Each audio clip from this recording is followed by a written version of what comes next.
Hi, welcome back to my channel. Kick your slippers off, get comfy, because today is going to get a little bit spicy, and this is my favourite kind of conversation to open. A little while ago, I asked you over on my Bookstagram some controversial book opinions, and today we're going to talk about them. We're going to go through them, and I'm going to give you my opinions on what you guys have said. Just buckle up. Before we deep dive into this, I need to put it out there that there is no judgment, there is no shade, there is nothing nasty ever on my page. All it is opening up conversation and allowing you guys to have a safe space where you can say exactly how you feel and we take a bit of a deep dive into it. Ready? Let's go. Remember, in the comments, keep it respectful, keep it kind, keep it nice. But feel free to put your input and your opinion across. Okay. Boy, did you voice. I love you for it. There's some very, very big opinions in here. Now, there were a couple of comments about book fairies, which I found incredibly interesting. If you don't know what a book fairy is, essentially it is where a creator has an Amazon wish list and you can go on there and you can purchase them a book and send it to them. But it's actually quite a nice thing to do, I think. I have received so many book fairies from so many of you guys. It is actually quite overwhelming and beautiful, and I have sent a lot of book fairies myself as well, and I love the fact that I can go on and I can just treat somebody that I don't really know and send them a book fairy. I switched my book fairies off simply because I was becoming very, very conscious of the fact that every single week I was making book fairy content. So I'd have almost like a day where I made videos entirely dedicated to book fairies, because I felt like I had to acknowledge, obviously somebody is spending their money and their time and their effort on sending me a gift, and I feel like I really have to acknowledge that.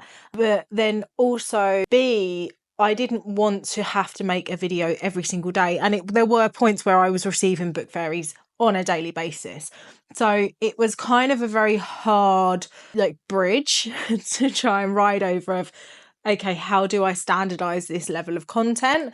And eventually it got to the point where I have so many unread books on my TBR and the generosity is amazing, but it can be overwhelming. And I got to the point where I physically can't hold any more books. I don't need any more books on a physical capacity.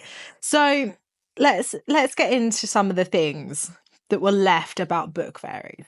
Number one, less people would start BookTok pages if book fairies weren't a thing. That is a spicy one from the offset. And let me tell you why.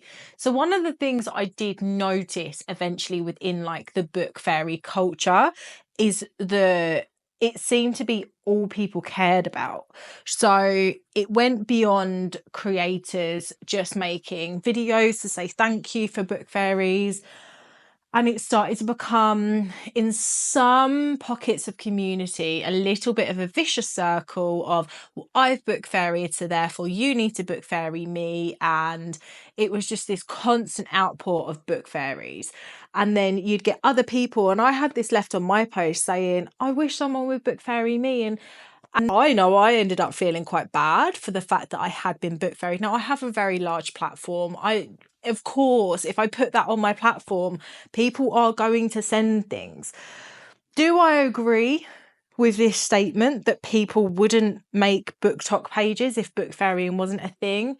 To some degree, yes, I do. Not to all. I cannot blanket and label an entire community, but to some degree, I do agree with this. I do feel like the book fairy generosity does get a little bit abused by smaller pockets of people. It's a very delicate thing to talk about, that one, but I do see that point where the book fairy circles have become quite prominent and a little bit almost vicious. And I do question people aren't actually making content with regards to books. They're literally just posting book fairies, and it's pretty evident at that point that that is the only reason they are there.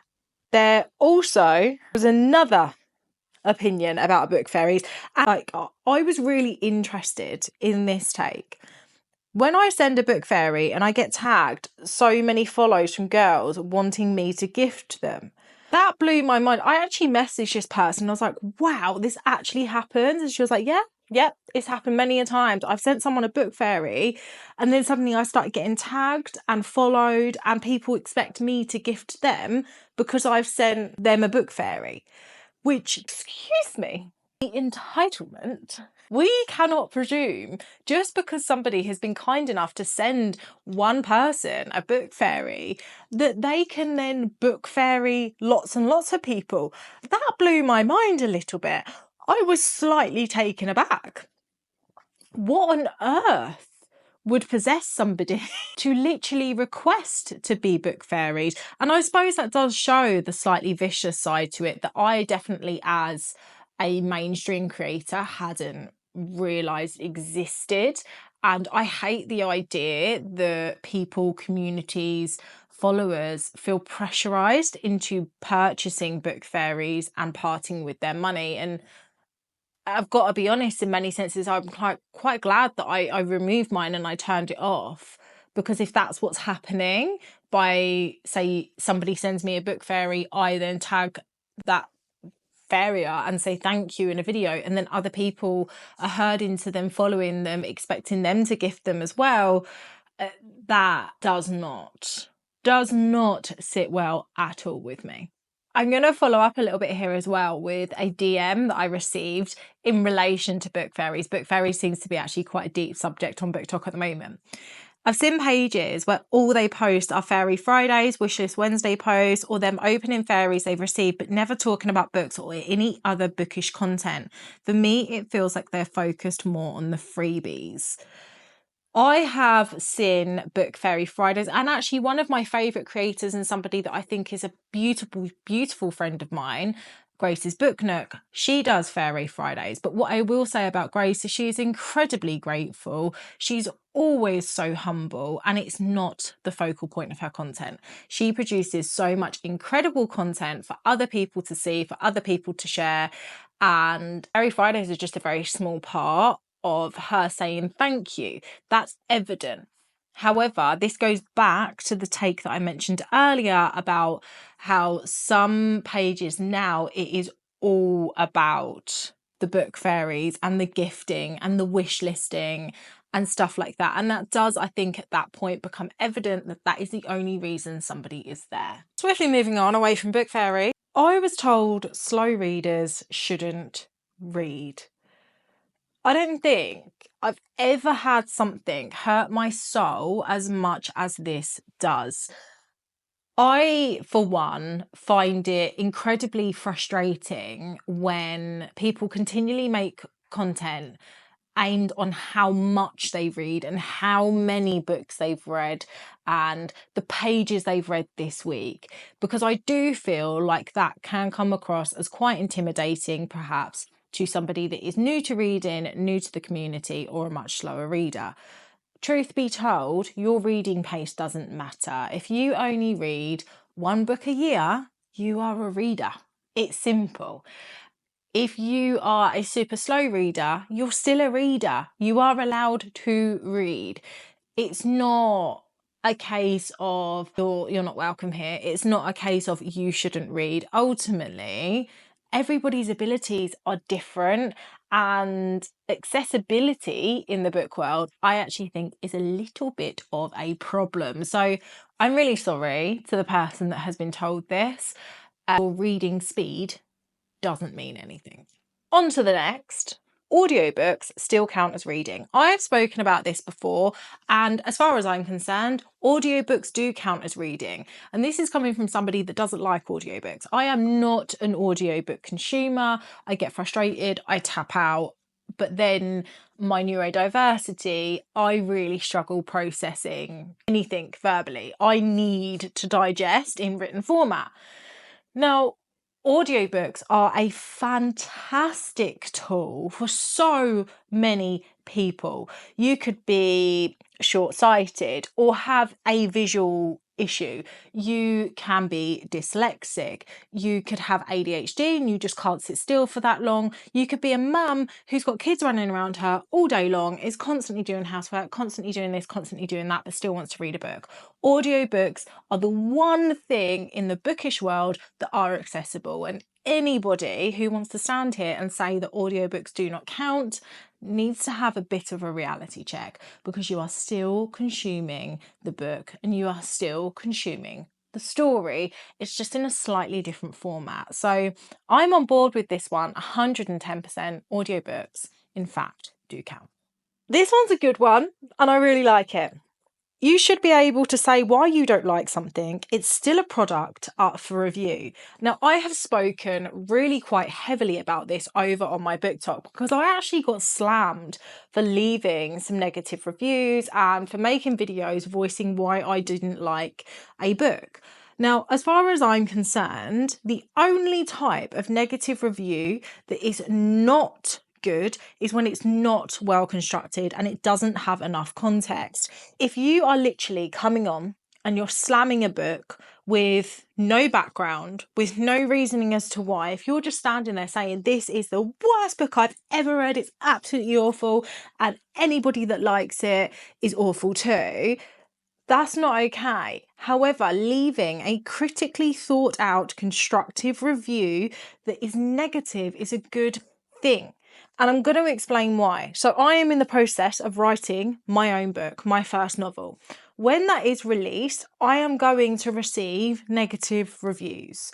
That is 110% going to happen.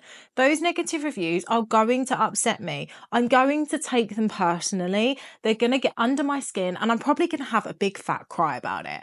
However, it's really important that the people consuming my creativeness are allowed to have their opinion on it. Not everyone's going to like my book. It's probably not going to be a 5-star read for many people. Some people may not relate to it. They might not like my writing style. They may not understand my tone of voice. And that's okay. From some of those negative reviews, I can actually pick up and learn. That's going to be a very hard thing for me to do, because I'm not very good at taking criticism. However, it's actually an essential tool in the book world, because it means that the author can perhaps look back and think, was that relatable to other people? Did that actually work? Can I improve? The one thing that I don't like is people leaving false reviews. I think that is absolutely horrendous and incredibly damaging. I know that people go onto Goodreads or onto Fable, and just because they don't like an author, or just because there's a little bit of controversy around the author, they leave a negative review. That is shocking behaviour, and that really can create some massive damage. But when it's a well thought out, constructive negative review, I don't see the problem in that. I really, really don't, because ultimately we can't constantly just post this highlight reel. And I'm a very big believer in this. If I'm constantly posting 5-star books to you guys, how are you going to trust what I'm saying? Because surely not everything I read is going to be 5-star level. If I am not putting out the books that hit a 2-star, a 1-star, or even a DNF, then how am I being honest? ACOTAR is a really good example of this. ACOTAR is such a loved book. People absolutely adore that book. For some people, it's their Roman Empire. For me, it's one of the worst books I've ever read. It was awful. So someone else's gold is my coal, and vice versa. Something that I might mark a 1-star, somebody else might mark that a 5. Just because I've put a negative review out doesn't mean that they're not going to read it. In fact, my negative review might make them pick it up, because they might look at that and think, that's actually got aspects that I really like and I want to try it, because we're all capable of formulating our own opinion. Negative reviews, I do think, are crucial. And I do think that BookTok and book communities online need to get off their pedestal, come down and start understanding the value in a negative review. People should be allowed to put out there why they didn't enjoy something and what they found wrong in it, without feeling like they're going to be villainized and in trouble for it. If you come on my BookTok, I can guarantee you're going to see quite a few DNFs. You're going to see quite a few negative reviews. They belong there. I'm not changing for anyone. This one's a little bit controversial and I do have some pretty strong opinions on this. I have spoken a little bit about it before and boy did I come under fire. If you haven't seen my previous video on the BookTok drama that I managed to encounter where I nearly got cancelled, you might want to check it out.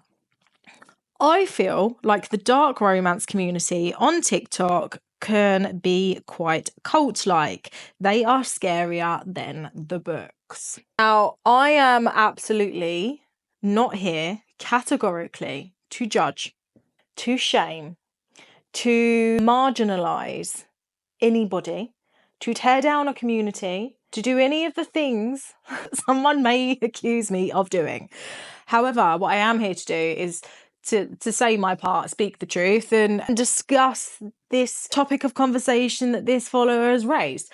I came under absolute fire a while ago in the dark romance community when I raised a book that my wife was reading, that I was buddy reading with her, was problematic and basically just glorifying abuse and Lord only knows what. I got hounded. I was stitched. People were making videos about me. I had the dark romance community coming at me left, right and centre. And it was at the point where I nearly left BookTok. And truth be told, I haven't posted the same since that point. I haven't made myself as vulnerable. I haven't been as open and I haven't been as honest. I'm going to say what I think and what I feel here, right? This is where my opinion is going to come out. Just a little bit, because I've experienced this firsthand. I think that the dark romance community are incredibly defensive simply because they have come under so much fire. There has been people that have got a lot to say about them as readers and as people, that now if anyone says anything negative in regards to dark romance, they will herd together and they will defend everything they stand for, which subjectively I understand. I do understand that, okay? But I think there's an incredibly big difference between somebody raising issues in dark romance literature versus somebody raising issues in dark romance readers. That is where the issue is different. Now, people still like to come on my page and give me a little quip about dark romance and how I reviewed this particular book. I still have my original content and I have no shame in what I said. I never once attacked a dark romance reader. My wife, the only thing she reads is dark romance. She will not read another book. The darker, the better. If the book does not have at least 2 pages worth of trigger warnings, she ain't there. She's not reading it. She's not interested, okay? She is one twisted little soul and she likes it darker than dark. She likes it literally pitch black. Right, so let's just put that out there. So I am not here to shame anybody. I am not here to make anybody as a person feel bad for what they enjoy. But what I am here to do is question what on earth these books are glorifying in many, many senses. That's not about the reader. It's not about the person. It's about the book. Okay, there is such a massive difference. And the one time I did voice, I was so quickly attacked, like rapidly. And I have got to be grateful for one particular dark romance creator who does seem to be kind of very well respected and at quite a high level within that particular pocket of community, who actually came in and was like, I don't think this girl has actually said anything wrong. She was like, she's actually been quite respectful. She's not said anything out of turn. Could she do with being educated just a little bit? Yes. And I was very grateful for that. But still, nonetheless, there is this kind of almost cult-like behaviour in those readers. And part of me I do think it's quite sad, because if you as a reader have been attacked that much for reading just what you enjoy and you have to be that defensive, like, I would really struggle with that. I find that quite difficult to be around and to understand. I do think it's a very intimidating community. I think you're correct. I do think that it's not accessible, and I do think that it doesn't need to always be as defensive as it is. The massive standpoint is reading is subjective. Reading is always going to be subjective. And I don't believe in it becoming personal when somebody is just talking about a book. I really hope that nobody comes for me back to me talking about this. Goes a little bit in line with something else that somebody said, and that is people not taking trigger warnings seriously enough. Now, I spoke about this at the same time that this all kicked off within the dark romance community and me. Now, for me personally, a trigger warning list is essential. It is a vital component in any book that has any form of trigger. However, a trigger warning list is just a list. So, for example, give me a sec. We're just going to do it. We're going to go to the book that I almost got cancelled over, and we're going to read some of these trigger warnings. So I'm going to be careful about what I say, because obviously this is social media and I never know how it's going to siphon things out. Now, the trigger warnings, this is one of the worst books I've read, by the way, in the sense of dark romance. It is incredibly, repetitively graphic. The trigger warnings list for this is tiny. Graphic violence, non-dub con, branding, forced fantasy, drug and alcohol use, masks. It goes on, right? Riddle me this. A trigger warning list that is literally a few words like that does not tell me any depth. It does not tell me how deep. Like, forced fantasy, that could be anything. That could be anything. I don't know what that is from reading this book. It doesn't give a context. It doesn't give any depth. It doesn't give a level of understanding of how bad, of how graphic, of how deep. It's just a few words. So when I had people throw at me, you haven't read the trigger warning list. I'm like, well, I have. And all of those things I'm fine with, actually. Like, they don't bother me. Everything on this list doesn't really bother me. But when I got into the context, the level, the author tone of voice that is in this book, I was like, damn, this bothers me. I can't be down with this. I cannot. I can't get behind it, because that's not enough. It's not. You've got some books out there that are so deeply, darkly disturbing, and the trigger warning lists are just minimal. They are just rock bottom, almost essentials that are just put on there, and it's not enough context. It doesn't give you enough background into what the reader is actually about to immerse themselves into. And I do think that that is a problem.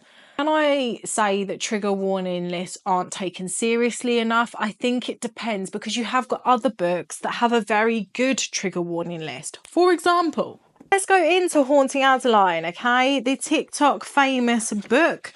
Now, I actually thought that this was far better in its writing, in its storyline, than The Ritual. Let's find the trigger warning list in this, shall we? Okay, so straight off the bat, there's things in here that I can't mention, but the trigger warning list in this gives you so much more information than what it does in that. It tells me all kinds of things that are in here, even down to the levels of things that are in here. It's still a very small paragraph. It still could be improved, but it gives me much, much more depth and more indication than the trigger warning list did in the book that was 10 times worse. I think trigger warning lists could be improved across the board. I do think that perhaps they should be worked on a little bit better. They should definitely be made a little bit more obvious. I don't like the books that just have a web address for you to go and find a trigger warning list. I think it should be hand fed right at the start before you even start that very first page. I don't think you should have to go searching for it. And I definitely don't think that a couple of small sentences with a few just blanket words are enough. I think trigger warnings should come with a depth and potentially with a scale, because you could say forced fantasy, but how bad, how far? Give us some indication, okay? So I can't stand it, for one, when trigger warning lists are used against people who then come in and say, I didn't like this because it was too much. Like, sometimes those trigger warning lists just aren't there. And I do believe that sometimes people don't take trigger warning lists seriously enough, but I also don't think that trigger warning lists are written well enough sometimes. Moving very, very swiftly on, because I am now on tenterhooks about how that's going to be taken and who I've just pissed off. This actually came through on a DM once my stories had expired, but I have to include it because I think it's so, so valid, not just in the book world, but in general. I had another one for your YouTube video. The difference between posting a video and posting content. Some people don't know that there is a difference. I was like, damn, that is deep. That one was such an interesting one to receive, especially for me, who I am a full-time content creator. This is my job. This is what I do. And my dominant platform is TikTok. Now, TikTok and BookTok, I have 2 pages. I often feel like on my personal TikTok, my main one, I have to produce 6 or 7 videos a day, constantly pumping out videos all the time to keep the algorithm loose, to keep people engaged, to keep people stimulated. This is such a huge take. This is a massively valid point of view. There is a huge difference between a video and content. A video is very much, I think, just taking up space. It is a filler. I'm just trying to put something out here because I feel like I've got to. It's not always a positive thing to just put a video out there. Content is something that is actually going to give to the consumer. It is something that is well delivered, it is well thought out, it has a purpose, and is typically aiming at a topic or a level of entertainment. I know I, for one, as a creator, will often just put a video out there, and that is one of my biggest faults and my biggest issues. I panic and I just press post. The one place I don't actually do that, ironically, is my BookTok, because my BookTok, I'm constantly wanting to give something. I'm constantly wanting to talk to you about the things that I've read, or about the things that I'm doing, or about my thoughts and feelings around books and issues within the book community. So for me, my book content is very much content, but I do understand this. I do look sometimes at some content and I just think, why have we put this out here? I even do it to my own on my main page, okay, trust me. But in the book community, I do kind of get it, and I do understand why this person thinks that. I think that is such a valid point of view, and it's actually something that as creators we could all learn from, is maybe let's make less videos and more content. There's 2 here that kind of complement each other, so we're going to talk about these as a pair. I think a lot of BookTokers massively overhype really mediocre books, and most people read books because others are, not because they want to. Now, I have to agree. I do genuinely have to agree. When I first started BookTok, probably around a year ago now, one thing I noticed was I was seeing the same books over and over and over again on my For You page. Oh, God. My For You page was flooded with Anna Huang, Lucy Score, ACOTAR, Powerless. It was just the same book over and over and over again. And I'm going to be real with you, bar ACOTAR, which I read for you guys, and if it wasn't for you guys, I just wouldn't have bothered reading it. I've not read any of them. I haven't. I hate a hype train that happens on some books. And what I have found is it is normally on the books that just aren't that good. They're really not. Some of them do deserve it. And I will always be honest in the sense that if a book deserves its praise, it's going to get it. Like Fourth Wing, not the best book in the world, not the best written book in the world, but I loved how it made me feel. I loved the dragons. I miss those dragons every single day. There was something in Fourth Wing that just made me happy. So therefore, that one did deserve some level of hype. Magnolia Parks. Thought I was going to hate it. I absolutely loved that book. Didn't expect to. It's toxic, it's trashy, but I liked it. I agree. I think sometimes people are reading books not because they want to, but because they're trending. And I have definitely noticed that. As soon as I put ACOTAR on my page, my views on those videos went through the roof. But if I make a video, say, about, let's pick a book that most people have probably not really heard of, we're going to go for this. I picked this up really randomly in a garden centre, The Truths and Triumphs of Grace Alderton. If I make a video about this, people will generally swipe past because they don't know the cover, they've never heard of the book before, and they're not interested. There's a lot of focus around very hyped up books, and those books as well are being pumped out so quickly. If we take a look at Lauren Roberts, who is the author of Powerless, she's now pumped out, is it another 2 or 3 books in very quick succession? And from what I've heard, people love Powerless, but they're not enjoying the next ones. And why is that? Because they're being written too quickly. They're being forced out into the public whilst there's still a hype train on these books and on these authors, and the quality has gone down. Iron Flame was a massive proof of that. You've got Fourth Wing that was engaging, people enjoyed it, people got involved with it. And then you've got Iron Flame, which is just a load of info dumping. It should have been about 200 pages shorter and was brought out a matter of months after Fourth Wing. You cannot create good quality books that quickly. And I do think that sometimes because people are constantly reading these books that they see all these other people reading all the time, the diversity is disappearing. I know for me, the other day I made a post where I was like, I really miss Andana and Ten. Like, I genuinely do. I think about those little dragons or that little gold dragon every single day. And I'm struggling to find a book that has dragons on that level where they've got banter, they've got sass, they've got attitude, and they're just wholesome but cool. And I think I got quite a few comments back on that video, and nearly all of them had the same books. The same books over and over and again. And some of them are valid shots, they are. And some of them did come through with books that I'd never heard of. And I was like, okay, this is fantastic. But there's only so many times I can be told about When the Moon Hatched. But then I had people coming through the most weirdest suggestions, like the Zodiac Academy. That's just a viral series. It might have some dragons in it, don't get me wrong, and they might be good dragons, but it's a viral series. Like, it's not, as far as I'm aware, in relation to anything that I've actually really truly asked. I don't know, I've not checked it out enough, and I probably should before I make that statement. But you get my point. It's the same book over and over and again. Have you read ACOTAR? Yes, I have. It was shit. It was shocking. Have you read Powerless? No, I haven't, because I'm really not interested in it. Like, I'm not going to pick up Powerless just because everybody else has read it. Have you read Chestnut Springs? I'm a gay woman. No, I haven't. No, I don't intend to.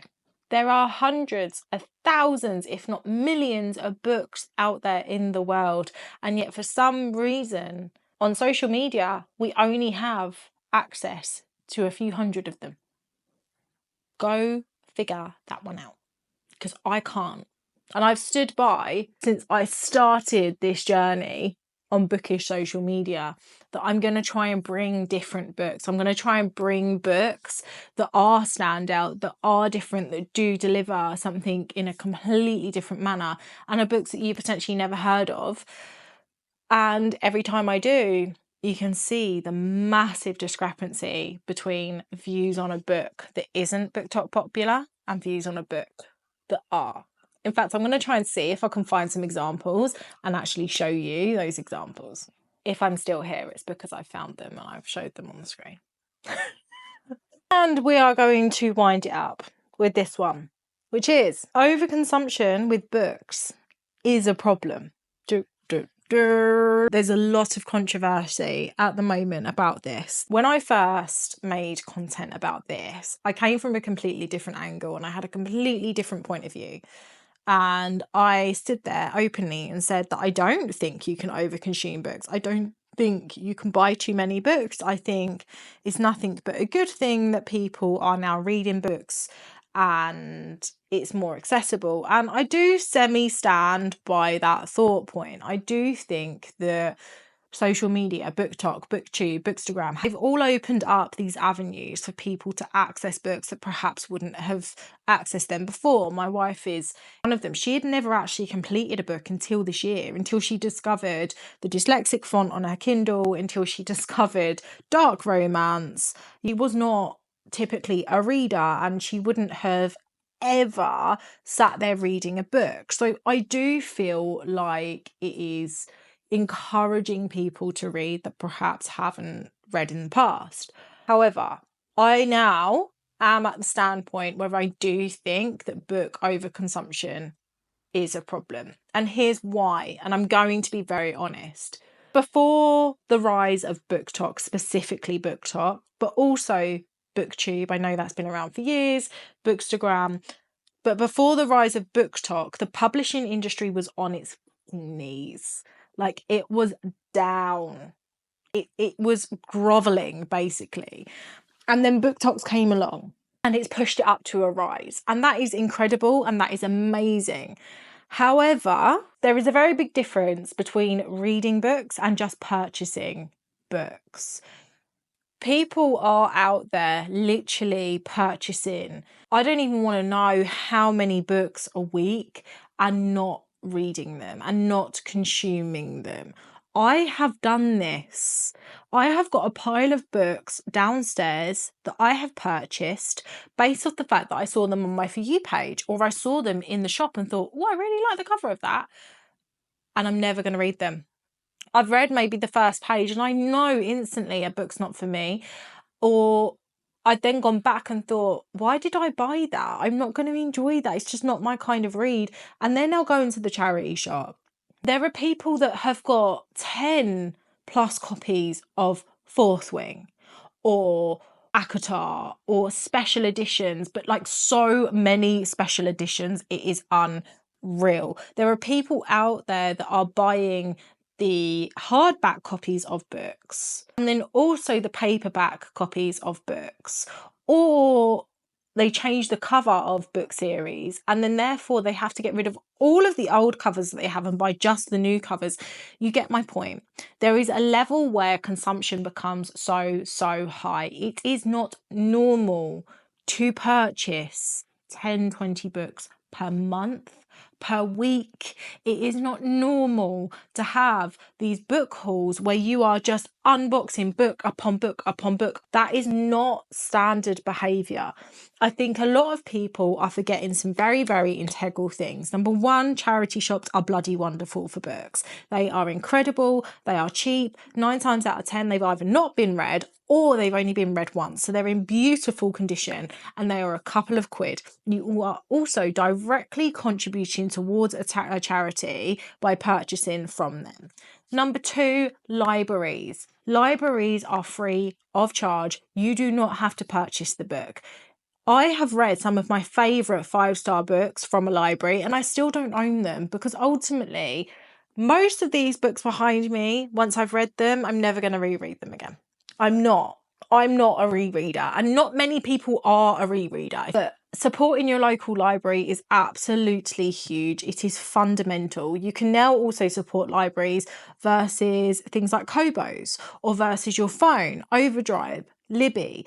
All of these things exist. But then also you've got the small independent bookshops. A lot of people are purchasing and heavily purchasing this overconsumption load of books through Amazon or Giants. I would much rather, if I have to go physically into a shop, I would much rather go into somewhere like Waterstones and buy from the high street, even though I know the two are linked. it just makes me more comfortable. Okay, I can't tell you why, but the one thing I have that is my favorite is going to an independent bookstore, is going to my local little independent bookstore that is actually generally cheaper because they're trying to compete with these giants, and they stock titles that I wouldn't normally find, and I've again found some absolute gems through that. But I personally don't understand this fascination with needing to have multiple copies of the same book, of collecting books. Now, don't get me wrong, I do have 3 copies of The Betrayal of Thomas True. One of them is a proof copy. I was sent a proof copy before it even released. The next one was the actual edition. And the reason I was sent that is because my review is actually printed in this book, and the publisher and the author very kindly sent it to me with, I didn't even know my review was in there. So when I opened it in those first couple of pages, it was like a massive surprise, and that was beautiful. Then I have the 3rd copy, which is actually a first edition. I have never owned a first edition before. It's the only first edition I do own. And I purchased that simply because I wanted to own a first edition. But that's the only one I've purchased. The other 2 were sent to me. I can't get rid of the proof copy because obviously it's a proof, and once it's in my hands, I need to keep hold of it. But then the 2nd copy, it's just a nice memory that I have of that author sending it to me. Otherwise, I don't have multiple copies of the same book. I'm not judging anybody that does, or if I'm coming across like I am judging, I'm sorry, I don't mean to. But what I am is slightly confused. And then when I see like these massive, massive hauls, and then all of a sudden these unhauls and people taking books off of their shelf that they've never read before, I do find that quite alarming. I do think it's healthy for us as creators to normalise libraries, charity shops, independent bookstores, to normalise not having to purchase every single book, to normalise buying the first book in a series, and then if you like it, buy the next. You don't have to buy the whole series at once. I think overconsumption is a problem in the sense that it adds pressure to people, and that pressure is very hard. I know that when I first started BookTok, I only had a few books because I'd done most of my reading on my Kindle at the time, and I was like, oh my god, like how am I going to keep up, because all of these people have got so many books and I've got like no books. This is a whole video in itself. It genuinely is, but I am starting to think that overconsumption may potentially be just a little bit of a problem. We are going to wrap it up there. I think we have dived into some discussions today. As I said in the comments, please keep it respectful, okay? Open up conversation, open up opinions, but always respect one another. Also, please make sure that you subscribe.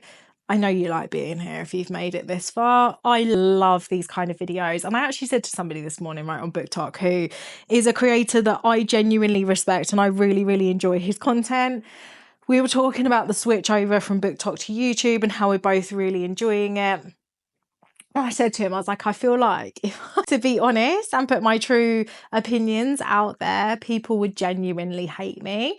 And he was like, I think the opposite. He was like, I think that's actually needed. And I think maybe perhaps sometimes people need to hear a bit of a deeper opinion than what is given. So that's what I've kind of done. I've gone into this video with, this is my opinion. This is what I think about what you guys have said. And this is what I'm going to say. And again, it comes with no shame and no judgment towards anybody else whatsoever. But hopefully you enjoyed this. I would love to do this one again soon because you guys had so many things. I have actually missed some stuff off. You can find me over on both BookTok and Bookstagram under the same username. Keep an eye out on my Bookstagram stories because I probably will do this at some point. And for now, Dark Romance, please don't cancel me. Please just don't cancel me. I love you all as people. I just don't always understand the books. I'm just going to say that. I'm going to go before I get myself into any more trouble. I'll see you guys very, very soon. You guys have actually asked me for like a Christmas Bookish gift list. So I'm going to work on that and get that over and out at some point because I absolutely love that idea. Have a beautiful day. Yeah.